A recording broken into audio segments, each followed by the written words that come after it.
Hello all you hella average gamers out there, and welcome to the first of what I hope is many episodes of Antiquity, a hella average history lesson.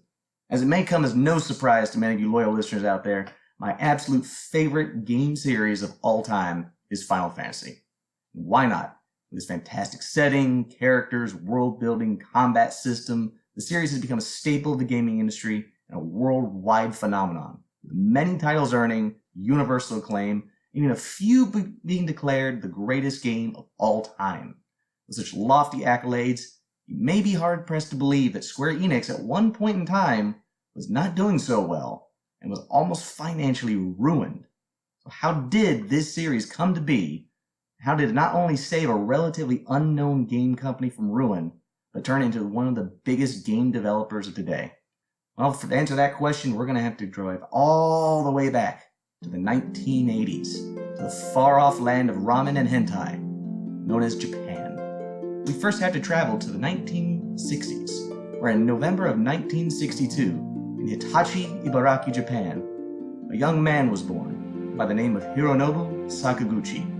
There he attended Yokohama University, where he studied electrical engineering, and it was there that he met Hiromichi Tanaka. The two would later drop out mid-semester of 1983 to get on the ground floor of the then bustling video game industry, which was beginning to see a resurgence thanks in no small part to Nintendo.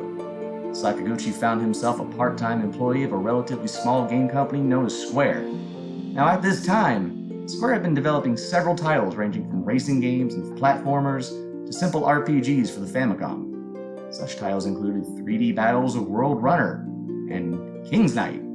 Everyone remember King's Knight? No? Well, neither the fuck do I.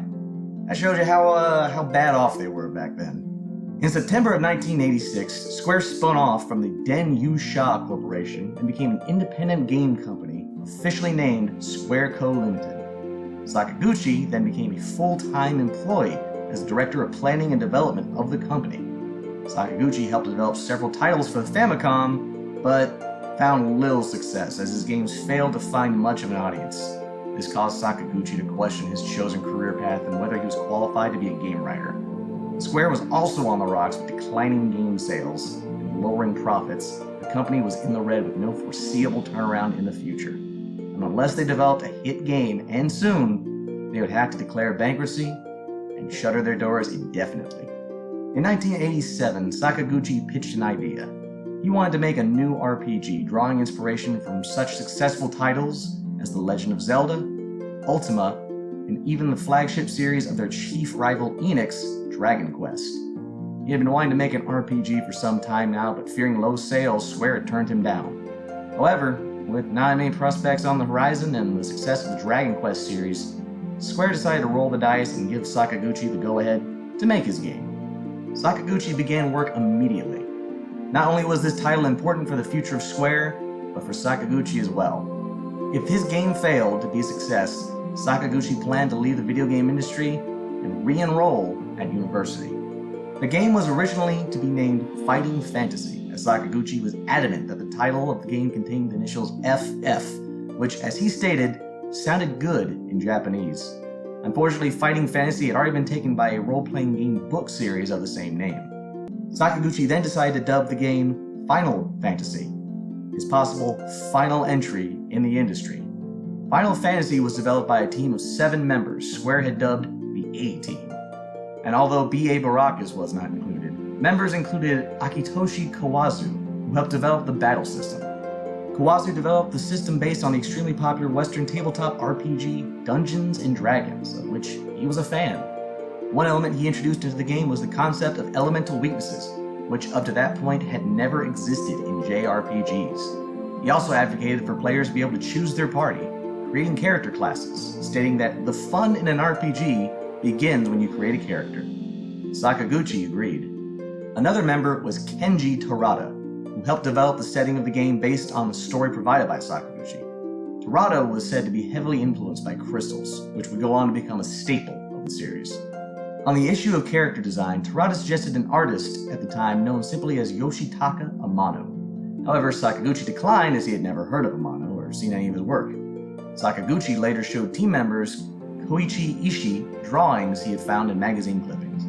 Enamored by their delicate features and androgynous design of the characters, Sakaguchi stated that this was the style he was looking for. Needless to say, he was surprised when she informed him that the artist of said drawings was none other than Yoshitaka Amano.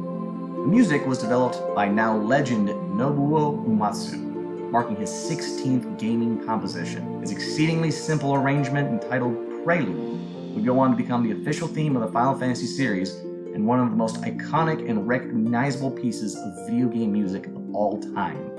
With development in full swing and a project showing promise, Square had designer Hiromichi Tanaka and his B team join in to aid development.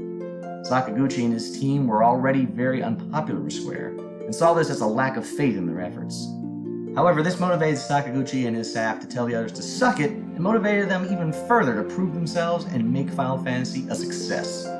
Not long after Final Fantasy was completed, Sakaguchi took a ROM of the game to Japanese gaming magazine Famicom Tsushin for review. However, they refused.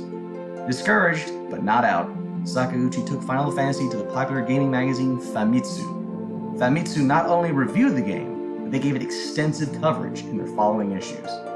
With release drawing near, Square planned a modest release of only 200,000 copies for the Famicom. However, Sakaguchi pleaded for them to double copies to 400,000 in hopes of a possible sequel.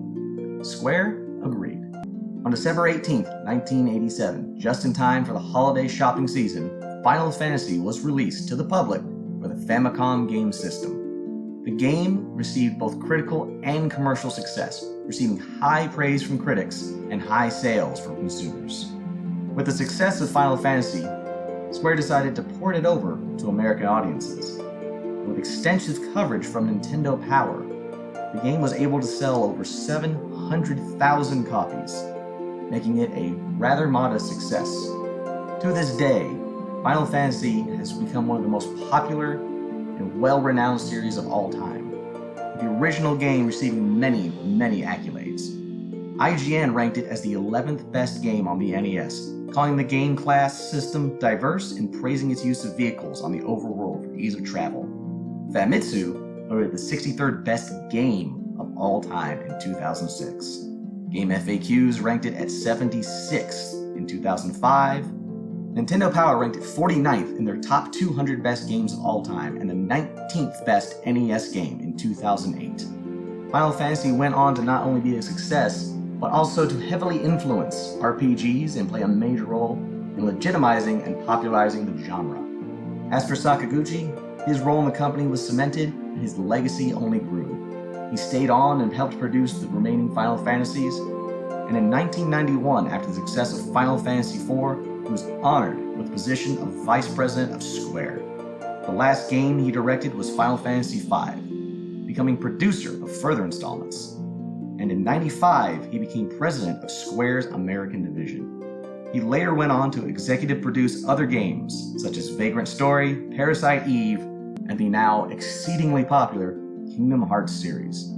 He even makes a cameo in Birth by Sleep as Master Erakas, the mentor to the three main characters.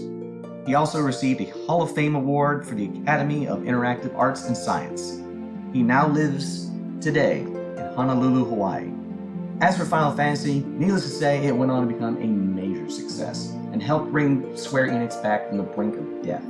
Final Fantasy has gone on to have 15 main installments, countless sequels, spin-offs, cameos, movies, what have you, and has cemented itself in my heart as the greatest game series of all time. And I cannot thank Hironobu Sakaguchi enough for creating this phenomenal series. And with that, my fellow hags, brings us to the end of our first episode of Antiquity. If you like what you heard, give us a shout out, like, comment, subscribe, and if you want further installments, feel free to let me know what you'd like me to talk about. I have many plans in the future, but I'm always open to talk about whatever you want to know. And as always, stay hella average.